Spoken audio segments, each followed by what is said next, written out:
Welcome to DC Fandom. I'm Robert Townsend, and today we've got a panel with the cast of Black Lightning, and it's all about the 90s. Bravo, let's get up out of here.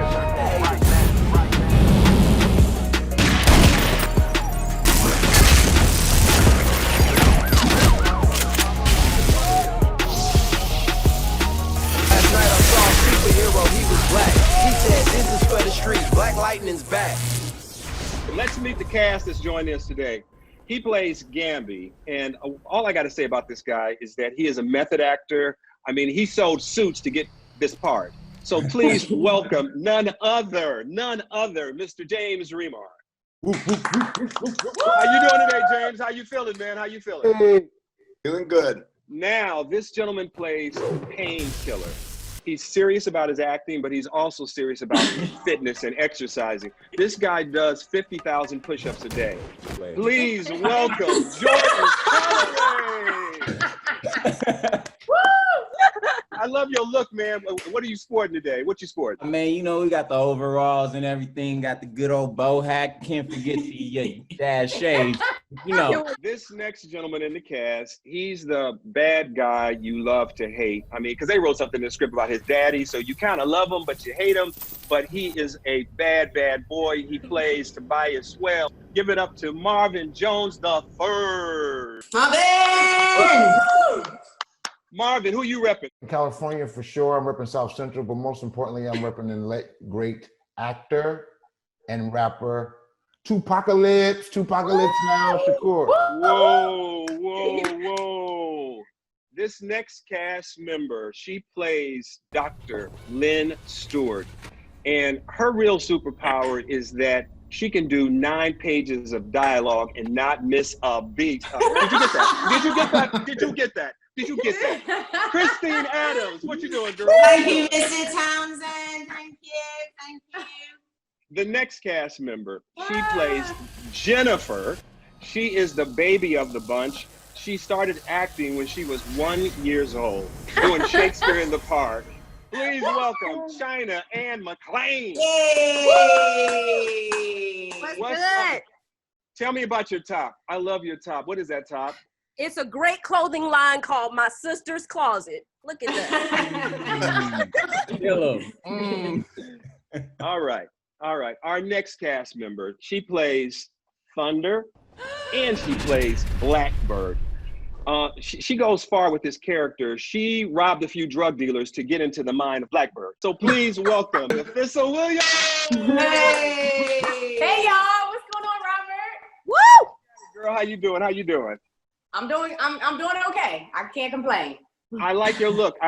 What are you TLC? What's your vibe? So, you know, I'm giving y'all a little bit of Aaliyah, TLC. Yes.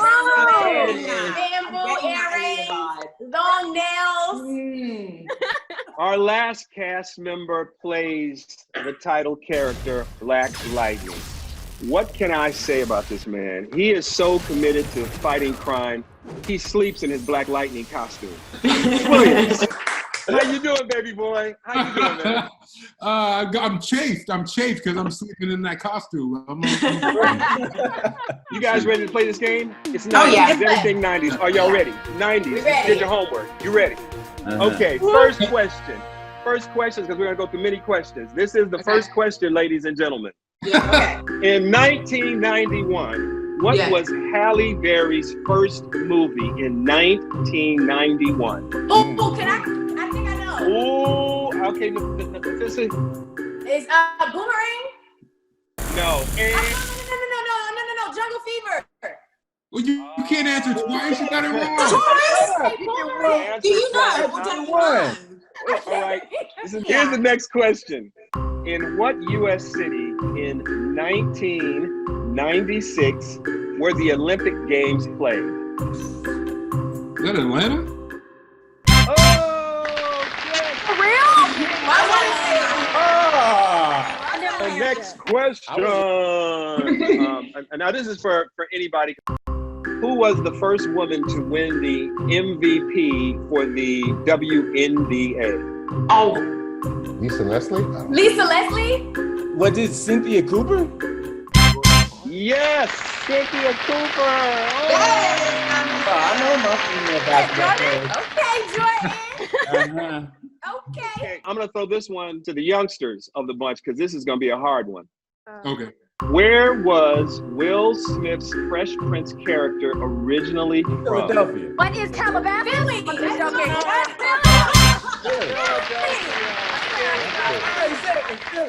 This one is kind of hard for everybody.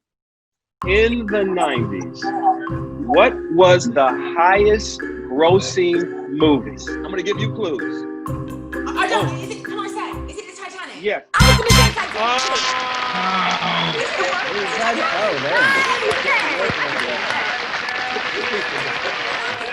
I've never actually I could seen have guessed that one. Shoot. Go ahead, Celine. You know what? You know what? All these questions, we do have a winner, and the winner is Christine. Mama in the house. Bringing the brains again, not just a pretty face. Give a cyber round of applause. I'll clap. Let me say this about Black Lightning. It's having a major impact all across the world. Know that your work really matters on a whole nother level, because sometimes in show business, we can just be, artists on a show, and the show is just funny, or the show is silly, or the show is goofy. It's another thing to have a show that really has real issues in it that impact people that last a lifetime. So it's entertainment, but it's also education. So bravo, bravo to the cast. Round of applause.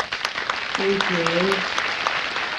We talk about superheroes, but superheroes come in all shapes and forms. And this is for everybody in the cast. Who was the first superhero to make an impact on you? And that can be real or fiction. Like if I was to say for me, in 5th grade, there was a teacher named James Reed. And that teacher was the first one in 5th grade to believe in me and say, you could do something with your life. And I named the character in Meteor Man after him, James Reed. Oh, wow. So that's my real connection. So who was that first hero? My 8th grade English teacher was a man by the name of John Eartha. And one day I was misbehaving in class, and John Eartha brought me over, and I had to sit next to him. He put his shoe on the chair. He was a big guy, and that was kind of his way of letting you know that if you moved around, he was going to kick your butt.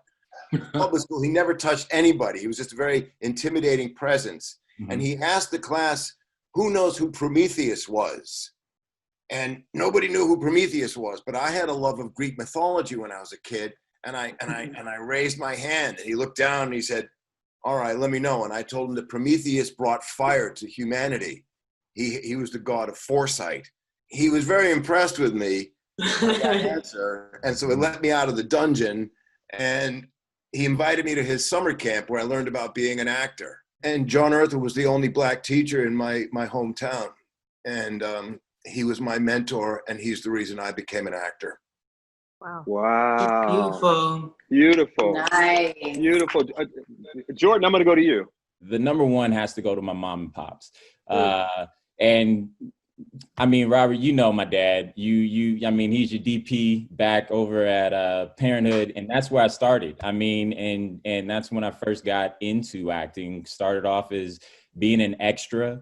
And I mean, just seeing my dad's work ethic and how he treated his crew as the DP, how he treated the cast. And then my mom, because when I was a child actor, there was somebody that was driving me to those cattle calls, driving me over to West LA. And you know who it was? She was also taking me to my baseball games and everything else. So that's my Wonder Woman. And yeah, so mama and pops. My parents have been the ones to teach me everything that I really needed to know, because it's hard. It's hard growing up in this industry, and it's easy to get off track. But when you have parents that aren't hyping you up exactly, but giving you just the tools that you need from the foundation to be able to handle all of this, because it's a big responsibility, and it's, like I said, it's very difficult as a young person to get caught up in it.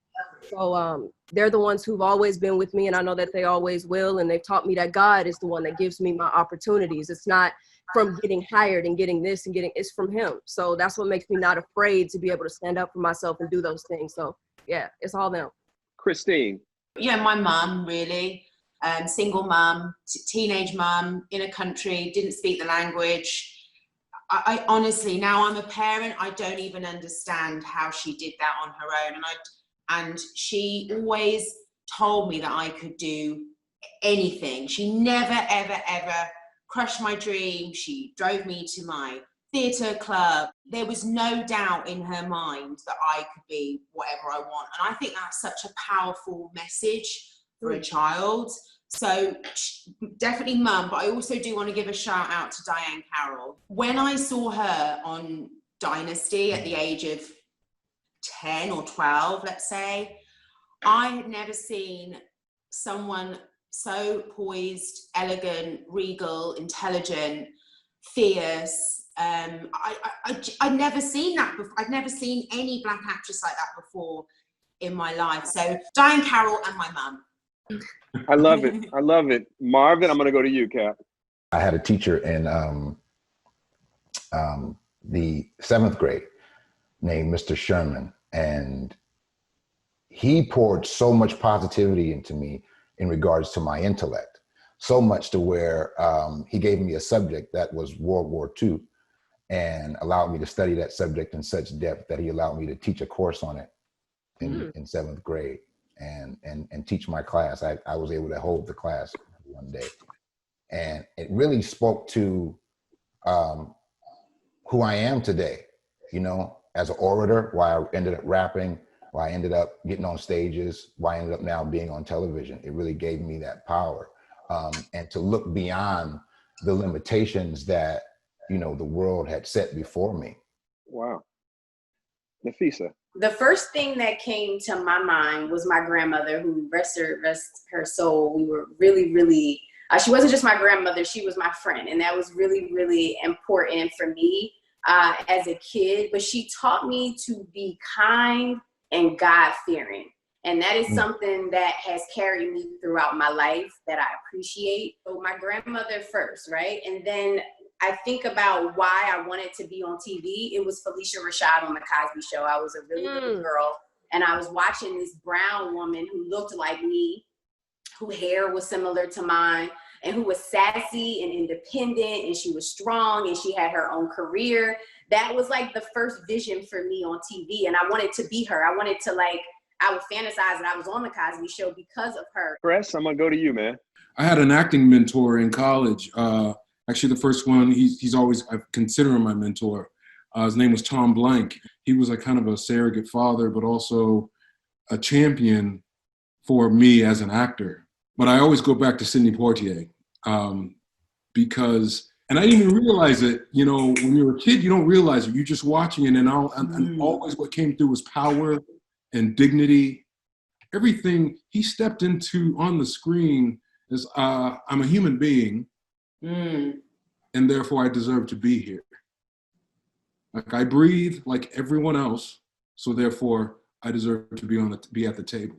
Robert, you know, to have someone like you on our sets, as someone who has opened those doors and has so much experience and has really been there at the forefront, yourself, Bill Duke, that to me is like, without sounding corny, like you're living heroes to us because you open those doors and you are producers, you're directors, you're writers, you're creators. You always had that vision that we as Black creators can do everything and we should do everything and we don't need the permission of Hollywood to get things done. The audience really, when they see you, when they see Bill and some of the other great veteran actors we've had on the show, that means something. You know, you're icons. So just know that we also consider, I think I'm speaking for everyone, but know that we also consider. Sure. Yeah, I just want to say one thing. For me, high school, if I could tell, we walked around quoting Hollywood Shuffle on a regular. If I can tell, I'm serious. Like, it was like part of our vernacular at that point. I mean, just continuously, and watched it so many times. Oh, let me say thank you for all that love, because you know, as artists, on the real tip, as artists, it's always been about raising the bar. My mentor when I first got to Hollywood is Sidney Poitier. So it's between Sidney and Harry Belafonte. So it's always about raising the bar. So when I look at what you guys are doing, you do me proud on so many levels, because there is a generation of kids and adults that are learning how to navigate life better because of the life lessons that are in this series. So many people across the world need inspiration and they need hope. And I just want to ask this one simple question. Can you give me one key to success that has made you successful? Everybody's beliefs are their own, 100%. But what's gotten me through this industry is God, period, point blank, period. Because when you enter this industry, and not to mention being Black and also a female, you can't fear this industry. You can't fear not continuing to get work or not being able to get work because you're not willing to compromise your morals and your values. You cannot be scared of that, because if you're scared of that, trust me, you're going to end up in a place that you never wanted to be. And that part is not a part of your dream. It's not a part of it. So God has made me unafraid. It's literally about finding your purpose and literally living in your dream. I believe that's the way to success. That is happiness. I would just, in one word, I would just say faith. Have faith in the unseen, and know that it's on its way. Young actors ask me, what do you do? How do you do this? And I've been asked that many, many times over the years. And I try to keep it real simple. And the best tool and the best advice that I can offer them is to look them in the eye and tell the truth. Amen. That's right. Determination, not quitting, continuing, especially in the industry. Don't give up and continue. We are meant to be eternal creatures. Mm-hmm. And so if you're thinking in the realm of eternity, there's a lot of these things that I toss away because they're not, I'm like, okay, will that mean anything in the realm of eternity? And when you can do that, then you can toss away a lot of the distractions and things that don't really matter, that the world may want you to get caught up on, that keep you off your path. Right now we are in quarantine, and it's been months and months and months. And we also have Black Lives Matter. So the world is upside down. Quarantine has been a really beautiful thing for me, because I've read more books that I didn't have time to read before. Yeah. I've written a couple of things, and I've kind of taken time to kind of like reset. You know what I mean? It's a beautiful time to reset. Some people are freaking out, and I understand. But I just wanted everybody to weigh in on the state of the world in this current configuration. Any thoughts that anybody has about anything? One of the things that has happened in this last few months is I think it's focused all of us in terms of what matters, what has meaning, what's important, how do I spend my time, who do I spend my time with, what kind of time is it? And I think as a culture and as a community and as a globe, we needed to do that. We needed to stop for a second. Then for whatever reason, when we all stopped, we all witnessed the horrendous killing of George Floyd.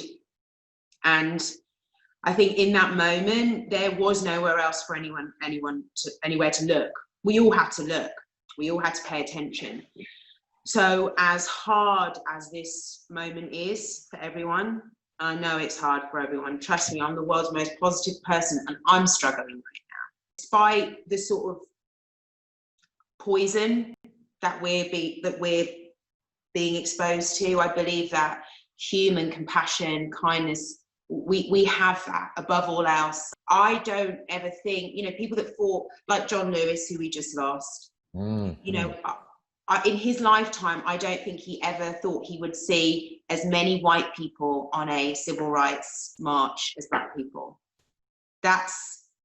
Something's happening, something's changing, and I don't want to stop fighting, and we won't stop fighting, and I feel like something is happening to us as a society that is profoundly important, and I'm excited. I'm scared, but I'm also excited about what that could be. I never thought that I would see something like this happen in my lifetime, honestly.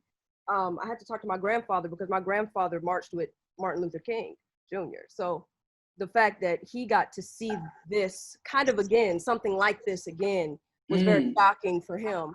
And it's been kind of overwhelming for me, to be honest, but I don't think that it was a coincidence that this quarantine hit and then, you know what I'm saying? All of the Black Lives Matter, all of this stuff started happening in our community.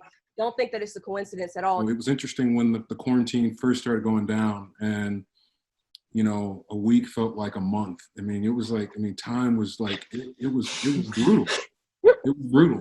And then George Floyd and everything blew up, and it almost like illuminated the opportunity even more.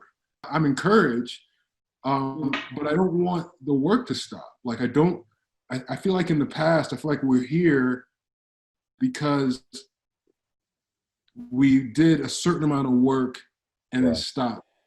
And I want to see us push through and see that work to completion. I've seen how there has been selfishness and I've seen selflessness. And in growing during this time, I feel like I've progressed more to the selfless in ways that you can help, or in just being educated and understanding the shoes that other people walk in. And when you see that, when you actually take the time out after you've watched everything that you can, because I mean, look at that. That's a blessing. The fact that we have things to keep us distracted. That we call that, we say we're so blessed, we're so great, America. I mean, like, yo, before America thought we couldn't get touched. Newsflash. I'm dropping the mic. I mean, that is it. Man, social change takes place inch by inch. It is slow. But like Dr. said, the moral arc of the universe bends towards justice. Amen. I'm done. Okay, so here's a question. This is a question for everybody in the cast. Yeah. Why do you think people love this show so much? Speaks truth to power. Power meaning the state of our government, even though we're in a fictitious world. I think it aligns a lot of times with the current times. And it speaks to the people who are actually living that. The peoples in the Black communities. You see a lot that's the truth of our experience, and it's done in such a way that's fantabulous, if that's even a word. And it I think it resonates not just with our community, but with every community, because it has such dignity and integrity. And also it's a good time for a lot of people to learn about our experience. We stay true to the moment of what's happening, that people are able to use our show as a mirror.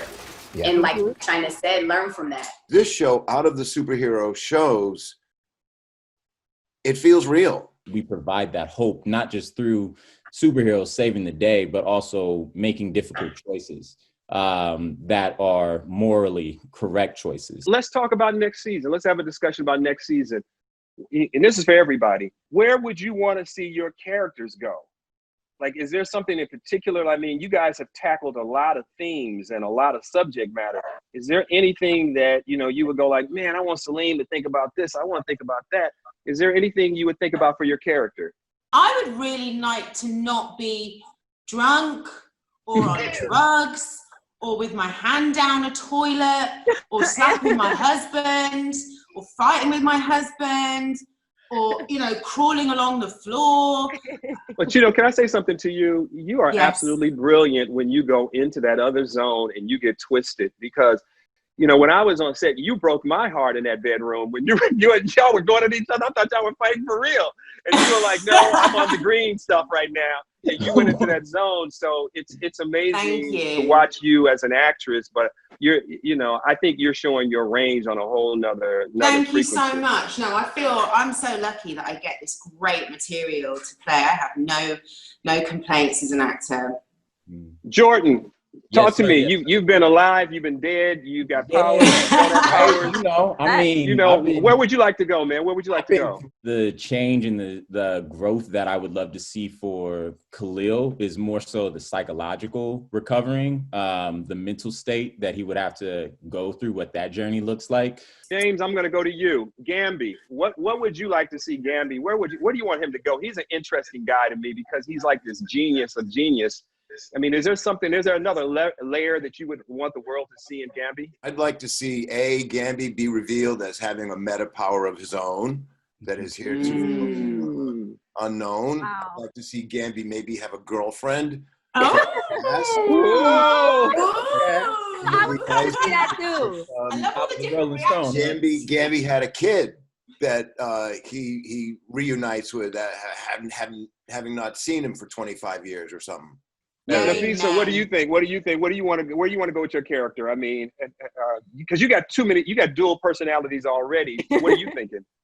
So I like the idea of Salim always staying relevant and staying true to what's going on. So I definitely want to see some of what's happening in our world and some of what's happening today. I just want us to always stay on trim with that. And knowing Salim, we will. Marvin, where do you want Tobias to go? What's in his diabolical mind, or do you want to flip the script on us? I would like to flip the script a little bit. I'd like to get him back into politics, you know, from outside of the underworld, back into the mainstream of society, and hopefully doing some good, which I'm sure it'll end up being for his own narcissistic gain, and it'll be for the bad ultimately in the end. But I would like for a time to be doing some good in freedom, and then hopefully I know you and I got a chance to play around with love with the character and give him a love interest and see how far he could take it. But that was short lived. I'd like to raise the stakes with that and do something that's, you know, not more permanent, more serious.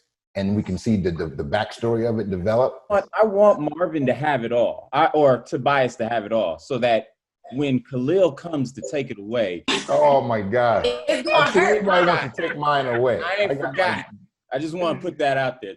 Last season, was that the first times that Lynn and Tobias started to work, were in scene together? I mean, that was the first time Tobias interacted with everybody, and it wasn't volatile. Black Lightning came to try to rescue me. I was working with Lynn. Lynn knocked me out, so let me shut up with that.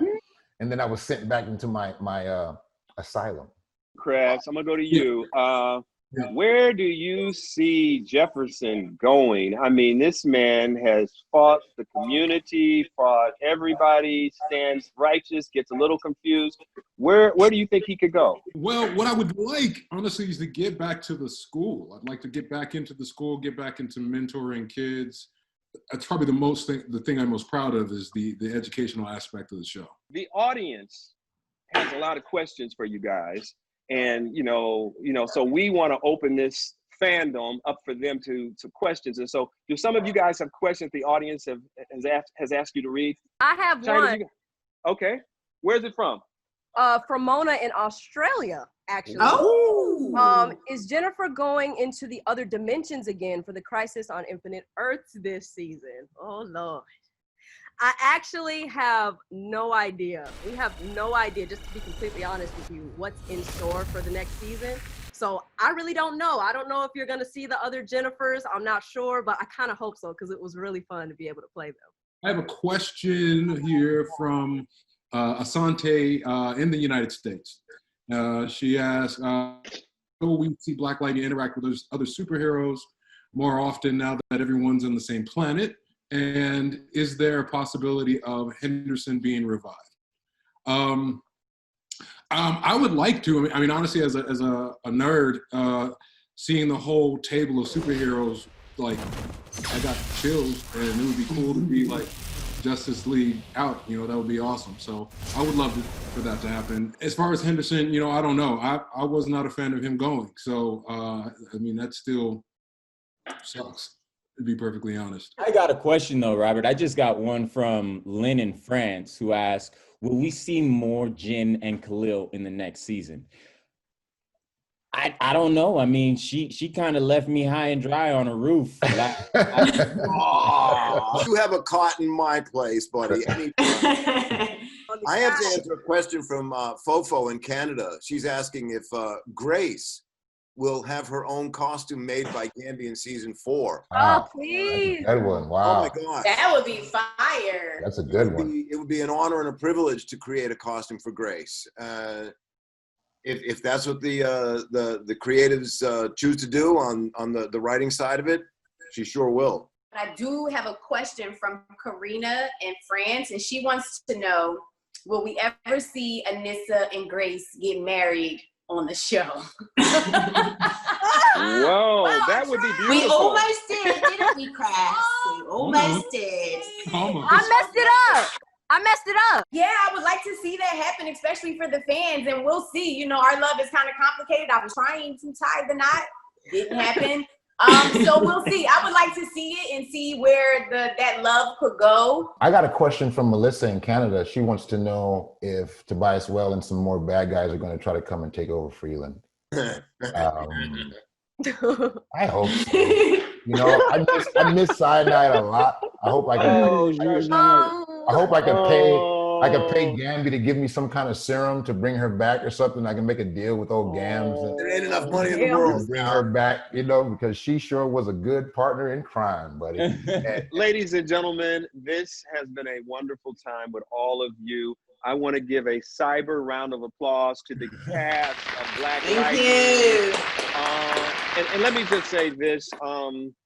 This has been truly a treat to be with you guys, and I see why the show is successful, but then when the audience gets to meet your spirits and see who you are as people, I think it elevates the show to an even higher level. So thank you so much for participating today, and to everybody out there, please continue to support and watch DC Fandom. Signing off. Round of applause. We love you, Robert.